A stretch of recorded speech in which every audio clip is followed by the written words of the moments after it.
$25 million all around. 30 minutes, he's like, go and just enjoy yourself.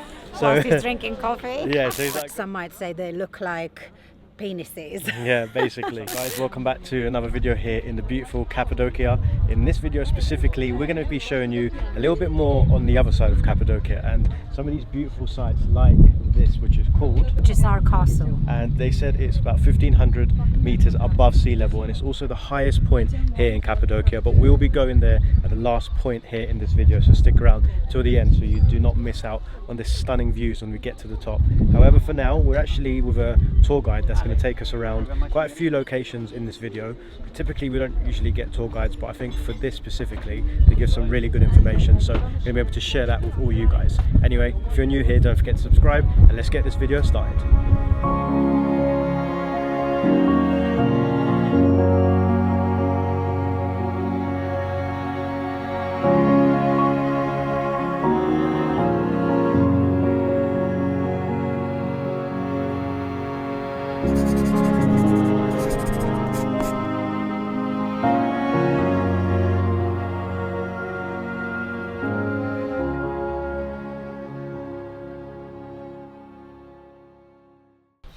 Good morning guys, it's one of our last days here in Cappadocia and we're just starting it off by having some, again, a lovely traditional Turkish breakfast here with the wifey. Morning. And today we're going to be heading over to some of the famous museums here in Cappadocia and showing you a little bit of the rich history of this area. But first, let's indulge in this incredible breakfast.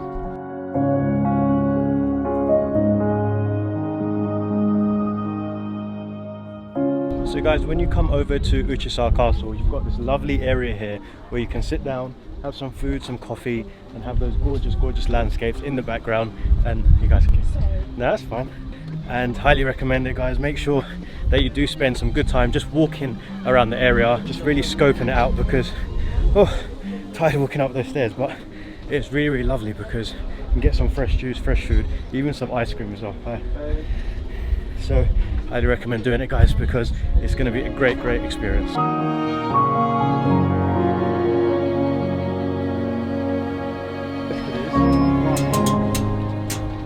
Yes, please. Okay guys, we've officially made it to the Goreme Open Air Museum and this place looks absolutely stunning. Look at that. So we're just going to get taken around with our tour guide. He's going to give us some information about this place, a little bit about if you guys should visit as well. However, as you can see, there are quite a lot of tourists here at the moment, but however, this is one of the hot spots that you have to visit when you do come to Cappadocia.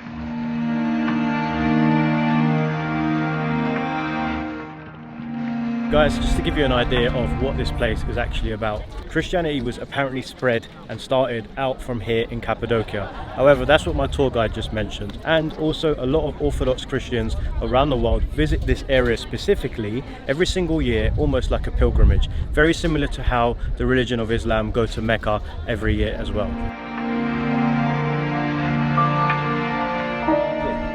And they start to live their religion as much as... These building or these rock type of things that you can see that are shaped in these specific ways are different individuals' chapels. For example, this one behind me is Baba Sepili's chapel, and they create this for their memory. And when you go inside, unfortunately, you can't actually use your videos or photography. However, when you go in, they've got kind of old, really old photos and writing all over the wall that have been kept for hundreds and hundreds of years.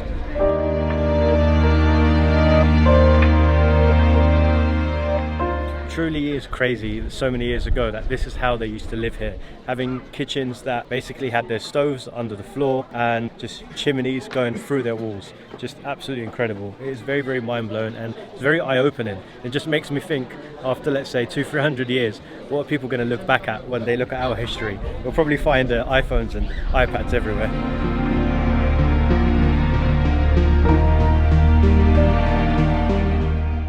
Also, just bear in mind, guys, if you do come here and it is high season, you will probably get some queues just like that to get into some of the more popular monasteries and churches. There are over 10, well, this is what our tour guide said, there are over 10 different types of monasteries and churches in this place. However, the most popular one, which I'll show you very shortly, they're basically saying it costs an additional 50 Turkish lira to get in. To be honest, we probably are not going to pay that because, to be honest, that should have also been within our tour. So if that's something you guys want to do, that's an option, and they say that's the best church here in the whole of the open air museum.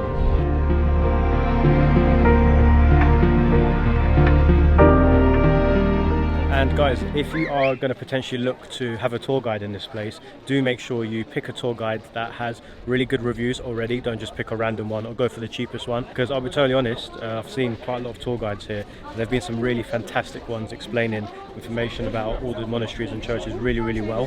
However, unfortunately, our one has been very vague with his information, and it's left us to our own devices for like 30 minutes. He's like, go and just enjoy yourself. So he's drinking coffee. Yeah, so he's like, I'm gonna go drink some coffee. If you're not interested in churches, you can just come and join me. So very weird. So yeah, just be wary of that, guys. Make sure you get a good guide. But now a lot of the information I'm sharing with you is information that I've read, and I've also been reading or just overhearing by other guides within this place.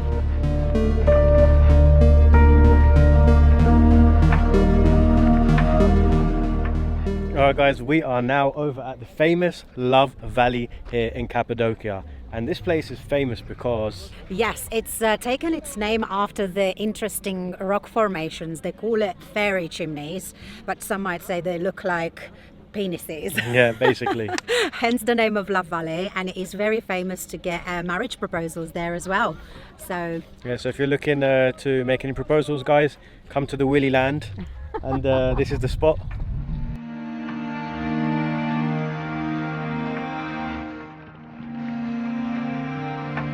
So guys, when you come to the Love Valley, you can even ride horses. They've got horses, they've got donkeys, and they've also got camels. But I probably recommend coming to this area around sunset time, just so you can get a nicer view of the Love Valley. I mean, it's still quite nice now, but just imagine being here during sunset, because what usually happens with these rock formations, they develop like an orangey pink type of colour.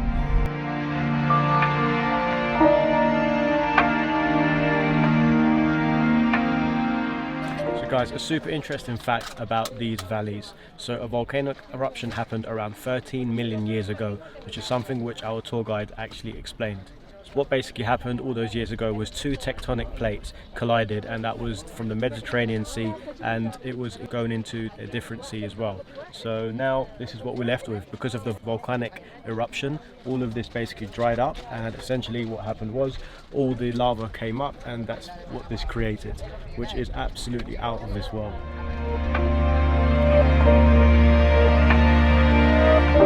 So guys, once you finish a couple of the monasteries and the churches, you come over to a place like this with your team, and you basically get given like a buffet type of food, and the food looks really good. We've got some beef, we've got some salad, rice and some starters, and we're just going to munch away before we get to the next destination.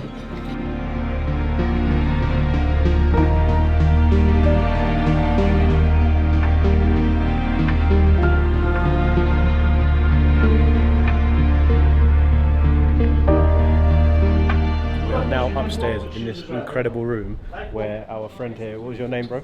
My name is Sardar. Where Sardar is showing us all different types of unique You carpets sounds here. very British, by the way. Yeah, I'm from UK. Whereabouts? London. Whereabouts in London? North.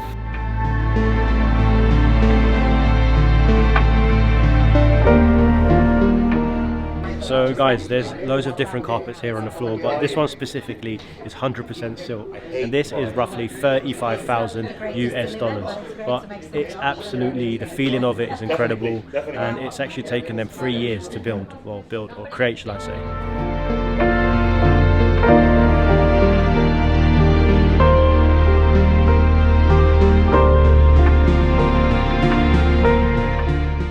Alright guys, this is the biggest silk carpet in the entire world, and it's a whopping $8.5 million. And in this room altogether, $25 million. 25. So this is probably one of the most expensive rooms in the world for a carpet. $25 million all around. Absolutely incredible. So guys, if you want to get yourself the biggest silk carpet in the world, here it is.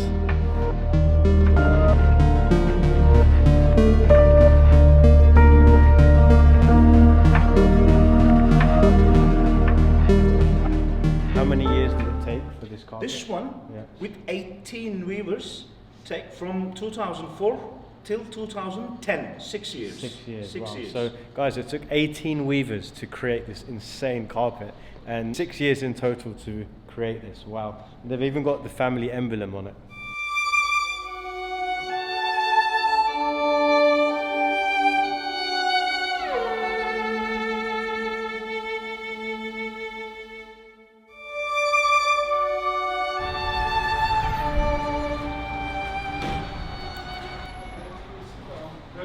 Guys, we're now in the ceramic tour, which they're going to show us how they make some ceramics in Turkey. Well done. Okay, go ahead.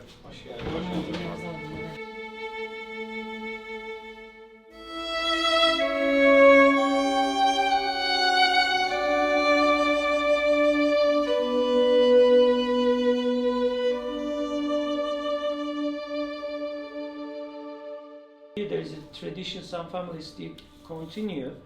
If you cannot make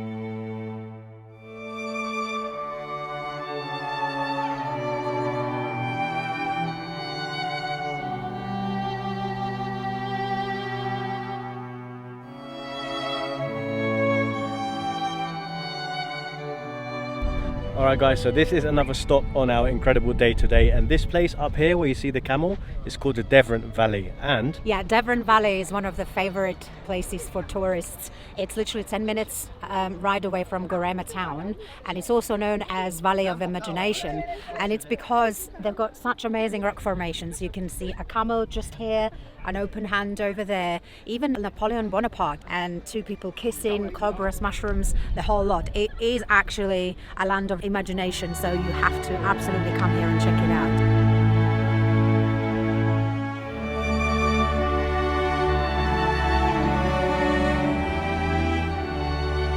guys, we've now come to the last stop on this tour, which is called Pasabag. And we're starting off at this local market here just before we get to the site. Apparently this is one of the most beautiful places that we will be seeing.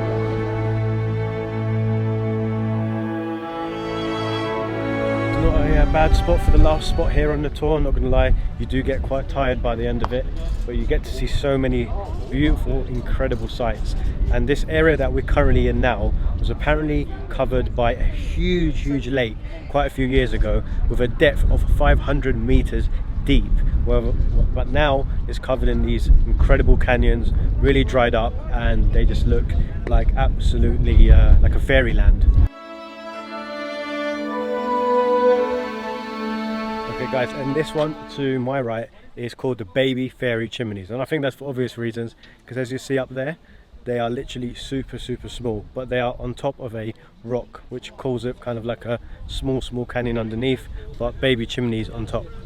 Alright guys, so what you see here right to my right is basically a potential 1 million year old fairy tale cone. However, on this side over here, I'll show you guys just quite far away, you might not see it right now, but at the back of those mountains there, it's basically new fairy cones being born. So what our guide is basically saying, that every million years, this is just a natural process here. It's not like they're ever going to be eradicated from planet Earth. He's basically saying it's totally normal that every million years, those things there get super old, and this one there that's got a thin neck, apparently that could just go off at any time and just totally break off. So they're roughly around 1 million years old is what he's saying.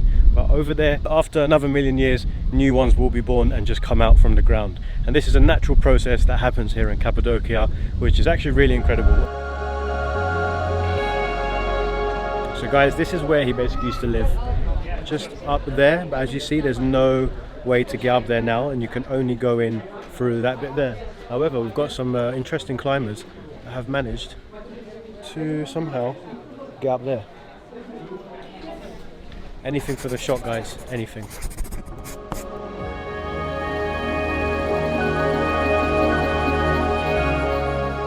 And guys, if you enjoyed the video, don't forget to hit the like and subscribe button, and I'll see you all on the next adventure.